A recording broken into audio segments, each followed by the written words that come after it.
Hello friends, স্বাগত জানাই YouTube চ্যানেলের নতুন ভিডিওতে। ফ্রেন্ডস, আমরা কালকের ভিডিওতে আলোচনা করেছিলাম টেকনিক্যাল অ্যানালাইসিস অনুযায়ী নিফটি যদি 23,540-এর নিচে 15 মিনিটের রেড ক্যান্ডেল ক্লোজ হয়, সেখানে ডাউন সাইডে আমরা 23,400 পর্যন্ত আশা করতে পারি। তো আপনারা লক্ষ্য করলে দেখতে পারবেন মার্কেট কিন্তু তার নিচেই গ্যাপ ডাউন ওপেন হয়েছে। গ্যাপ ডাউন ওপেন হয়ে ডাউন ট্রেডটা কিন্তু আমাদের পুরোপুরি অ্যাক্টিভেট হয়নি। আপ সাইডে আমরা যে অ্যানালাইসিসটা করেছিলাম 23,580-এর উপরে যদি 15 মিনিটের গ্রিন ক্যান্ডেল ক্লোজ হয়, সেক্ষেত্রে আপসাইডে আমাদের প্রথম সম্ভাব্য রেসিস্টেন্স 23,690।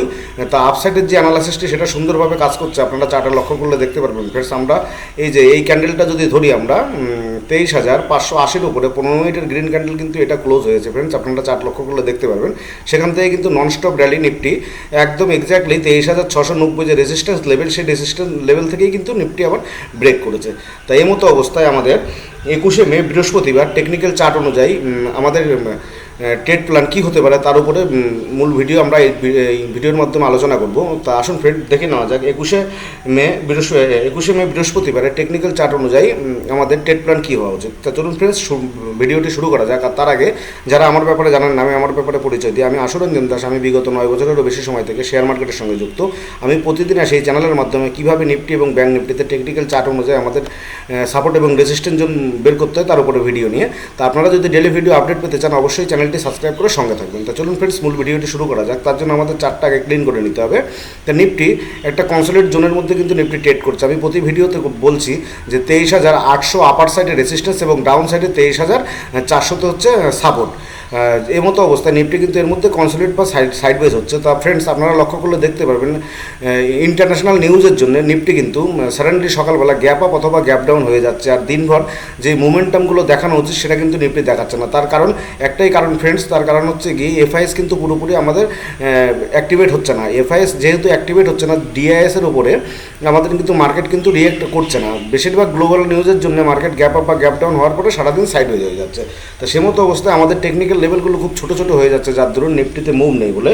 তো এই মতো অবস্থায় নিফটি আমরা বুলিশ ভাব কখন হতে পারি? নিফটি আমরা বুলিশ ভাব তখনই হতে পারি যদি নিফটি নিফটি বুলিশ ভাব কখন হতে পারে? নিফটি বুলিশ ভাব আমরা তখনই হতে পারি যদি নিফটি টেকনিক্যাল চার্ট অনুযায়ী 23,710-23,710-এর উপরে 15 মিনিটের একটি স্ট্রং গ্রিন ক্যান্ডেল ক্লোজ হয়।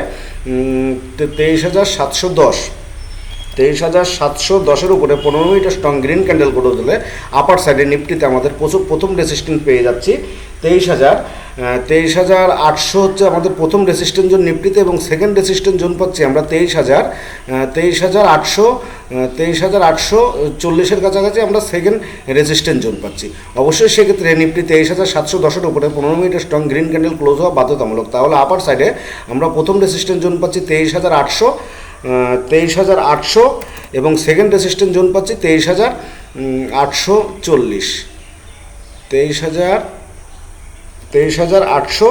আর ডাউন সাইডে নিফটি বিয়ারিশ কখন হতে পারে? নিফটি যদি ডাউন সাইডে 15 মিনিটের একটি রেড ক্যান্ডেল 23,600-র নিচে 15 মিনিটের একটি স্ট্রং রেড ক্যান্ডেল ক্লোজ হয় 23,600।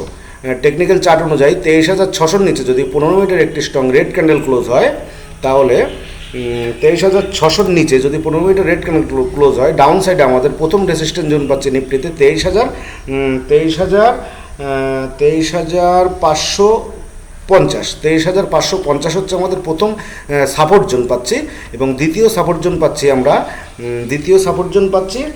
23,480 হচ্ছে আমাদের সেকেন্ড সাপোর্ট জোন। অবশ্যই 23,600-র নিচে 15 মিনিটের রেড ক্যান্ডেল ক্লোজ হওয়া বাধ্যতামূলক। সেক্ষেত্রে আমরা ডাউন সাইডে আশা করতে পারি নিফটির প্রথম সাপোর্ট জোন 23,550 এবং সেকেন্ড সাপোর্ট জোন হচ্ছে 23,480। আর অবশ্যই এক্ষেত্রে যে আমরা নিফটি যে আপসাইডে যে মুভটা দেখাতে পারে 23,710-এর উপরে যে 15 মিনিটের স্ট্রং গ্রিন ক্যান্ডেল ক্লোজ হবে, নেক্সট ক্যান্ডেল যতক্ষণ তার লোকে ব্রেক না করছে ততক্ষণ কিন্তু আপ ট্রেন্ডটি আমাদের ইনটেক থাকছে। আর ডাউন সাইডেও 23,600-র নিচে যে 15 মিনিটের স্ট্রং রেড ক্যান্ডেল ক্লোজ হবে, যতক্ষণ তার সেকেন্ড ক্যান্ডেল অথবা থার্ড ক্যান্ডেল তার হাইকে ব্রেক না করছে ততক্ষণ কিন্তু ডাউন ট্রেন্ডটি আমাদের অ্যাক্টিভেট হবে। আর যখনই ক্যান্ডেলের হাই এবং লোকে ব্রেক করে দেবে তখন কিন্তু সেই ডাউন ট্রেন্ড অথবা আপ ট্রেন্ডটা ফ্রেন্ডস ইনভ্যালিড হয়ে যাবে। তা চলুন ফ্রেন্ডস, এবার টেকনিক্যাল চার্ট অনুযায়ী আমরা দেখে নিই যে ব্যাঙ্ক নিফটির আমাদের সাপোর্ট এবং রেজিস্ট্যান্স জোনগুলো কী কী হতে পারে। ব্যাংক নিফটিও একটি আপমুভ দেখিয়েছে, কিন্তু ব্যাংক নিফটিও কিন্তু কনসোলিডেট জোনের মধ্যে ট্রেড করছে। এই মতো অবস্থায় ব্যাংক নিফটি বুলিশ ভাব কখন দেখাতে পারে? ব্যাংক নিফটি বুলিশ ভাব দেখাতে পারে তখনই যদি 53,800 টেকনিক্যাল চার্ট অনুযায়ী 53,800 ওপরে 15 মিনিটের একটি গ্রিন ক্যান্ডেল ক্লোজ হয়। 53,800 ফ্রেন্ডস, 53,800 ওপরে 15 মিনিটের গ্রিন ক্যান্ডেল ক্লোজ হয় আপার সাইডে, সেখানে আমরা প্রথম রেসিস্ট্যান্ট জোন পাচ্ছি মাত্র 200 পয়েন্ট উপরে, অর্থাৎ 54,000-এর কাছাকাছি আমাদের প্রথম রেসিস্ট্যান্ট জোন থাকছে। অবশ্যই সেক্ষেত্রেও 53,800 উপরে 15 মিনিটের গ্রিন ক্যান্ডেল ক্লোজ হওয়া বাধ্যতামূলক। তাহলে আমরা 200 পয়েন্ট আপ ট্রেন্ড 54,000-এর কাছাকাছি নিফটি প্রথম ব্যাংক নিফটির প্রথম রেসিস্ট্যান্ট জোন পাচ্ছি।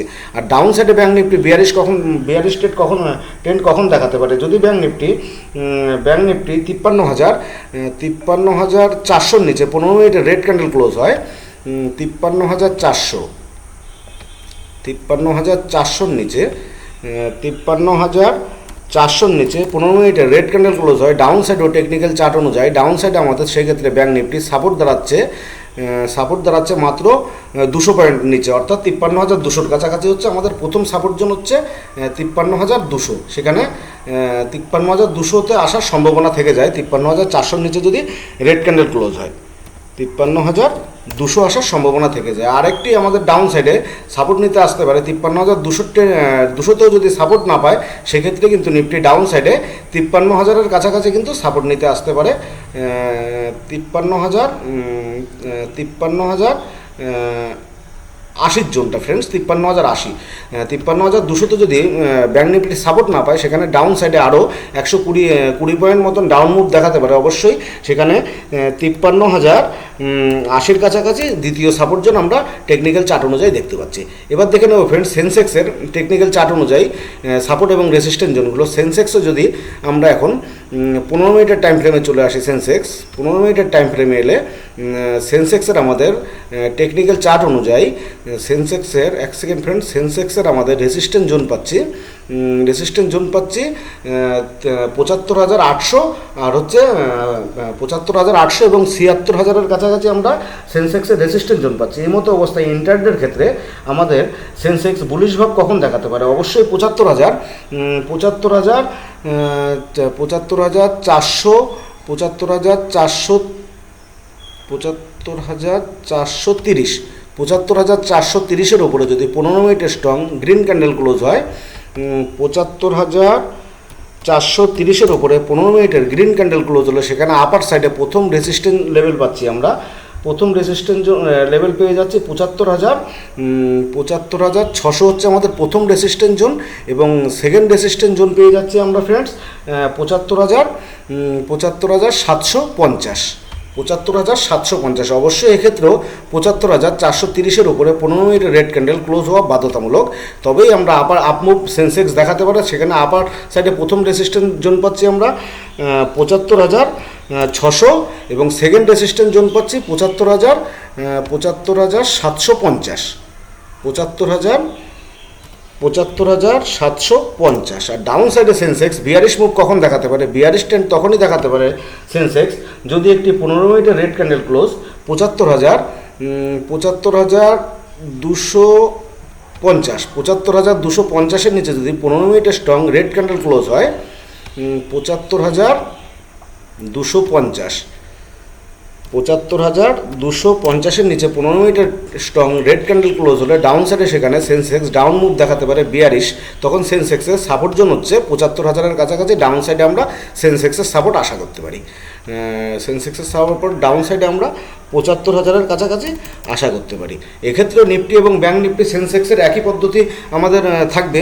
আপার সাইডে যতক্ষণ গ্রিন ক্যান্ডেলটা ক্লোজ হচ্ছে 75,430-এর উপরে, যতক্ষণ তার নেক্সট ক্যান্ডেল লোকে ব্রেক না করছে, ততক্ষণ কিন্তু আমাদের আপ ট্রেন্ডে ইনটেক্ট থাকছে। এবং ডাউন সাইডেও 75,200-র নিচে যে 15 মিনিটের রেড ক্যান্ডেলটা ক্লোজ দেবে, তার সর্বোচ্চ হাই যদি নেক্সট ক্যান্ডেল ব্রেক না করে, ততক্ষণও কিন্তু আমাদের ডাউন ট্রেন্ডটা অ্যাক্টিভেট থাকছে। আর যখন ব্রেক করে দেবে আপার সাইড এবং ডাউন সাইডে, তখন কিন্তু সেই ডাউন ট্রেন্ডটা ইনভ্যালিড হয়ে যাবে।